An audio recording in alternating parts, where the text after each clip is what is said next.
जम्मू कश्मीर की 90 सीटों पर 3 चरण में वोटिंग पूरी हो चुकी है। चुनाव नतीजे 8 अक्टूबर को सामने आएंगे, लेकिन नतीजों से पहले एग्जिट पोल में कांग्रेस और नेशनल कॉन्फ्रेंस की बढ़त परेशान कर रही है बीजेपी को। इस बीच नेशनल कॉन्फ्रेंस के अध्यक्ष फारूक अब्दुल्ला ने कहा कि अगर हमें जरूरत नहीं भी पड़ी तब भी हम पीडीपी का साथ लेंगे, क्योंकि हमें इकट्ठे चलना है। फारूक अब्दुल्ला ने पीडीपी का समर्थन लेने की बात करते हुए कहा कि इस रियासत को बचाने के लिए सबको कोशिश करनी है। मैं महबूबा मुफ्ती का दिल से शुक्रिया करता हूं। हम लोग इकट्ठे रियासत को बचाने की कोशिश करेंगे। यह रियासत बड़ी मुश्किल में है और काम बड़े सख्त हैं। महंगाई आसमान पर है। फारूक अब्दुल्ला ने इस बात को भी साफ किया कि उनकी इस बारे में अभी तक महबूबा मुफ्ती से कोई बात नहीं हुई है, लेकिन वो कहते हैं कि मैं महबूबा मुफ्ती का दिल से शुक्रिया करता हूं कि हम लोग इकट्ठे रियासत को बचाने की कोशिश करेंगे।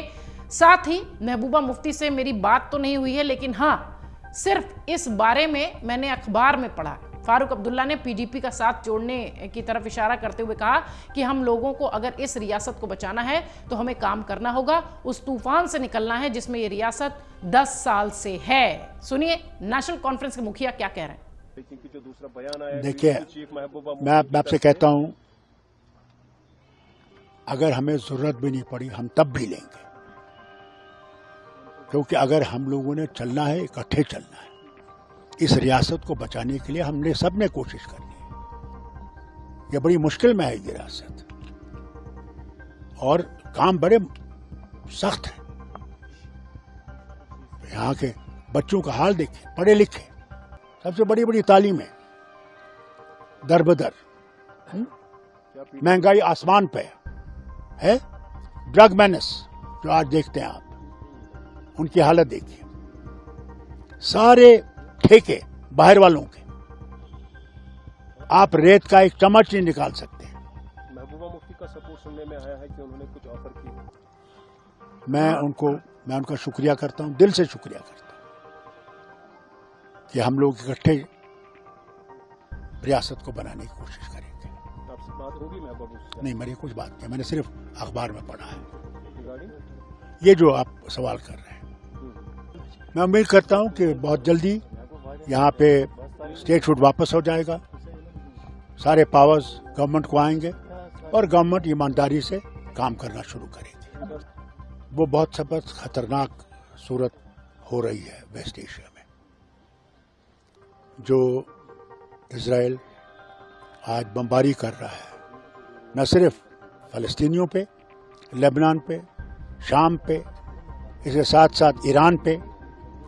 आप देखिए कि अगर इससे लड़ना है और हमने वहां पे अमन लाना है, अगर हिंदुस्तान की तरफ से ये वेपन जा रहे हैं, तो मैं उनसे गुजारिश करूंगा ये वेपन छोड़ दीजिए, बल्कि कोशिश ये करिए कि उनमें दोस्ती का माहौल पैदा करने की कोशिश करें।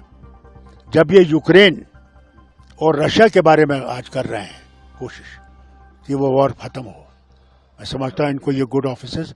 एनसी के अध्यक्ष ने यह भी कहा कि अभी मैं जम्मू से आया हूं, जम्मू की जो मैंने हालत देखी उस पर मुझे रोना आया। सड़कें बर्बाद हैं, लाइट जल नहीं रही। फारूक अब्दुल्ला ने बीजेपी पर निशाना साधा और कहा कि क्या ये लोग सोचते हैं कि जम्मू इनकी जेब में है? G20 कश्मीर में हुआ, जम्मू में क्यों नहीं? अभी चुनाव के समय एम्बेसी के लोग कश्मीर लाए, जम्मू में क्यों नहीं लाए गए? हालांकि जहां एक तरफ फारूक अब्दुल्ला पीडीपी को साथ लेने की बात कर रहे हैं, वहीं दूसरी तरफ पीडीपी पार्टी की यंग नेता और महबूबा मुफ्ती की बेटी इल्तजा मुफ्ती ने सोशल मीडिया हैंडल पर पोस्ट शेयर कर अपनी पार्टी का एनसी कांग्रेस गठबंधन के साथ जुड़ने पर स्टैंड क्लियर कर दिया। इल्तजा मुफ्ती ने अपना आधिकारिक रुख रखते हुए कहा कि बिना वजह के कयास लगाए जा रहे हैं। नतीजे आने के बाद पीडीपी के वरिष्ठ नेता इस बात को तय करेंगे कि नेशनल कॉन्फ्रेंस का समर्थन उन्हें करना भी है या नहीं। वहीं श्रीनगर के लालचौक विधानसभा क्षेत्र से पीडीपी के उम्मीदवार जुहैब यूसुफ मीर ने संकेत दिए कि बीजेपी को सत्ता से बाहर करने के लिए उनकी पार्टी कांग्रेस नेशनल कॉन्फ्रेंस के गठबंधन में शामिल हो सकती है। उन्होंने यह भी कहा कि वो कश्मीर की पहचान को बचाने के लिए इकट्ठे हो सकते हैं। जहां तक एग्जिट पोल का संबंध है तो वो गंभीर नहीं है, यह टाइम पास गतिविधि है। जम्मू कश्मीर में धर्मनिरपेक्ष सरकार में पीडीपी अहम भूमिका निभाएगी और इसका हिस्सा बनेगी। ये सारी बातें वो कहते हुए दिखाई पड़े। इसके साथ ही पीडीपी के नेता ने यह भी बयान दिया था कि एग्जिट पोल को वो सीरियसली नहीं लेते। पीडीपी के नेता के बयान के बाद नेशनल कॉन्फ्रेंस के प्रधान डॉक्टर फारूक अब्दुल्ला ने जम्मू कश्मीर विधानसभा चुनाव में नेशनल कॉन्फ्रेंस और कांग्रेस गठबंधन के बहुमत हासिल करने की उम्मीद जताते हुए कहा कि पीडीपी भी हमारे साथ शामिल होने को तैयार है। ये इस बयान के बाद वो कहते दिखाई पड़े। हालांकि महबूबा मुफ्ती की बेटी ने यह साफ कर दिया है कि एग्जिट पोल का कोई लेना देना नहीं है, तमाम कयास यूं ही चल रहे हैं। जब चुनाव के परिणाम आ जाएंगे तब पार्टी के शीर्ष नेतृत्व यह तय करेगा कि उन्हें किसके साथ जाना है, किसके साथ नहीं। 10 साल बाद घाटी के चुनाव में जिस तरीके की तस्वीर इस वक्त दिखाई पड़ रही है, निश्चित तौर पर फारूक अब्दुल्ला गेम चेंजर की तरह नजर आते हुए दिखाई पड़ रहे हैं। और सबसे महत्वपूर्ण बात यह कि नेशनल कॉन्फ्रेंस और कांग्रेस जिस तरीके से एग्जिट पोल में मजबूत स्थिति में दिखाई पड़ती है, अगर वाकई में परिणाम में भी ऐसी स्थिति दिखाई पड़ी तो घाटी की सियासत में एक बड़ा बदलाव 10 साल बाद देखने मिलेगा। अगर आप ये वीडियो YouTube पर देख रहे हैं तो हमारे चैनल को सब्सक्राइब कर बेल आइकन दबाएं और Facebook पर देख रहे हैं तो हमारे पेज को लाइक करें। 8 मिलियन प्लस सब्सक्राइबर, आपके इस भरोसे के लिए बहुत धन्यवाद।